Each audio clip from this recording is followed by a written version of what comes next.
Hey guys, today I want to talk about how your subconscious mind can keep you from breaking the cycle of narcissistic abuse. Okay, so if you find yourself in patterns where you are either with a romantic person that winds up high on a scale of malignant narcissism, or in friendships that are recreating these narcissistic tendencies or these narcissistic dynamics, you're going to want to watch this video. For anyone that doesn't know me, my name is Michele. I'm a life and relationship coach. I specialize in narcissistic abuse recovery and CPTSD recovery. I'm also the founder of the Thriver School of Transformation. I'll leave the link there for anyone that wants to check it out. But it's a place where we meet live weekly to work through the side effects of narcissistic abuse and CPTSD together. We do that live on Zoom meetings. Okay, so today I really want to focus on how your subconscious keeps you stuck in programs that keep you repeating toxic relationships. Let's say we have them memorized and we can talk about what a narcissist or a malignant, manipulative narcissist looks like in such detail. Like it almost feels like sometimes we have a degree in narcology, right? And we have all that information. If we have certain subconscious beliefs, at the moment we are around another malignant narcissist, those subconscious beliefs can kick on. And when they kick on, they override whatever is in your logical mind. Okay, the subconscious mind has way more power than our conscious mind. So this is what happens. This is what it looks like when your subconscious hijacks you and causes you to fall for another narcissist, okay? You're out of a relationship, you don't ever want to be around somebody like that again. You start dating and you start noticing red flags. You start noticing the red flags and your conscious mind kicks on and is like, oh, Michele, this person is toxic. Look at this red flag. Look at that red flag. But if you haven't done the inner work to upgrade your subconscious beliefs, your subconscious mind will kick on and you will gaslight yourself by saying something like, oh no, you're being too sensitive. Oh, you're just not, you're just hyper vigilant because of what you went through. And you'll get confused. And the subconscious belief will feel more powerful than the conscious belief. And I want to talk about this because when somebody's been through narcissistic abuse and they didn't know anything about narcissistic abuse, obviously when they stumble on information that talks about what a malignant narcissist is, what a covert narcissist is, what narcissistic parents look like, what they teach their children and how it affects them, it's super, super validating, right? The information is so valuable because you finally start to make sense of your life. However, if we stop there and we just, focus our attention on learning about the narcissist while we can identify malignant narcissists, that doesn't mean that we won't fall for one. Now, why can I say that? Well, if we know what narcissistic abuse or narcissistic people look like, and we know the red flags, and the reason is because if somewhere in your past, somebody caused you to not trust yourself, then you have a belief that you can't trust yourself. Your inner compass has been damaged. And when it kicks on that you can't trust yourself, you will stop trusting yourself. And that's how sometimes so many people get sucked back in.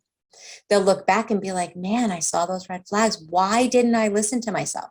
Well, the reason is because in order to trust ourselves, we have to upgrade that subconscious belief. We can't just expect time to do it. Time will not change your subconscious beliefs. You can learn things on a conscious level, but in order for it to become lasting change or information that really penetrates your subconscious, you have to do the inner work to upgrade those beliefs. Something else that will kick on, another subconscious belief, is boundaries are bad.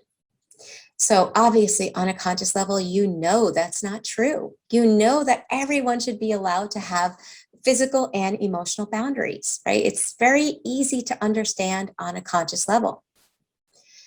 But when you're around somebody and you have to put down a boundary or you have to enforce a boundary, your body feels overwhelming. There's a heaviness in your body. Hormones in your body get activated that cause you to feel stress and as if you're doing something wrong. And that comes from your subconscious. If you had a belief in the past where, let's say you were raised with a narcissistic parent that made you feel like boundaries were unloving and that boundaries were something bad, right? That belief gets kicked on. And when it gets kicked on, it sends your body into such a discomfort that in the moment, you start to think that you're doing something wrong by putting down that boundary. So any conscious logic of boundaries are good goes out the window when that subconscious belief kicks on. What comes up in our body, the feelings and the emotions that come up in our body will always have more power than our logical mind because the subconscious is what shows up in your body. Okay, and again, we know that our conscious mind operates maybe 5% of our life while our subconscious operates like 95%. So it's the subconscious belief that is overriding your logic. Something else that as people are learning about the narcissist, they learn that the narcissist is really one-sided, right? The relationships are one-sided. And so on a logical level, you start to think, well, I deserve reciprocity. You know, I want relationships that are reciprocal, back and forth, give and take. And it sounds good. And in the moment, while you're not in a relationship with somebody or you're not close to people for whatever reason, right? Maybe you've backed off because of the toxic relationship. So you're rebuilding your support system. It's easy to live in that reality that you deserve reciprocity.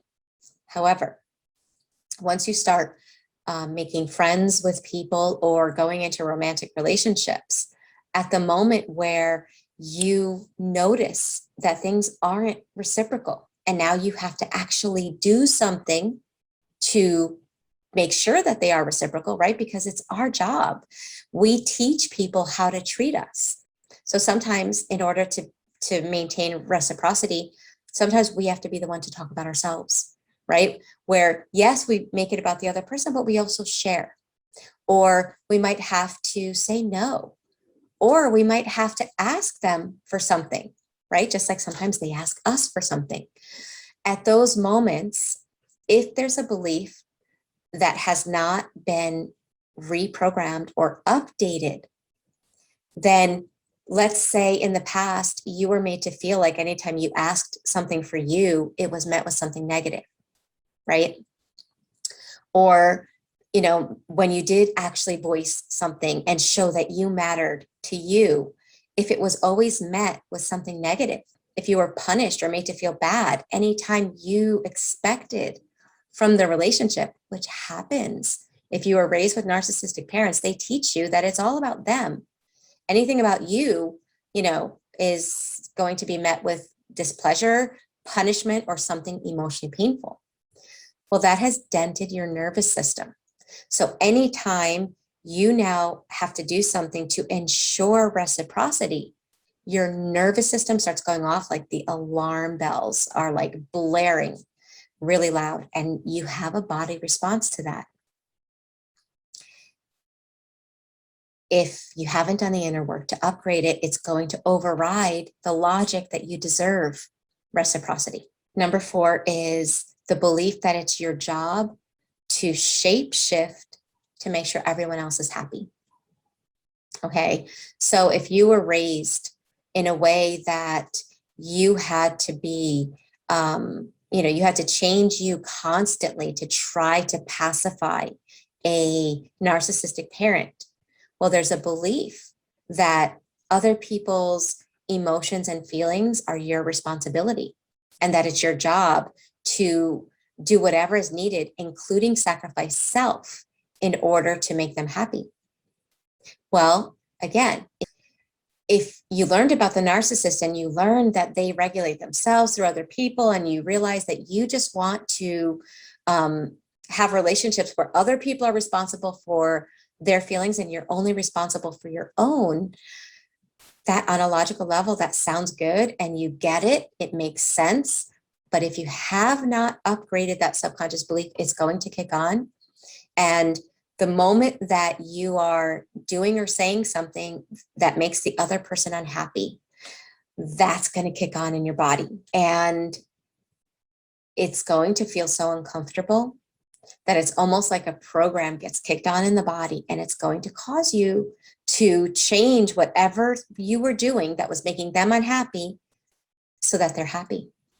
The fifth subconscious belief is, I'm not allowed to be authentic, or authenticity is dangerous.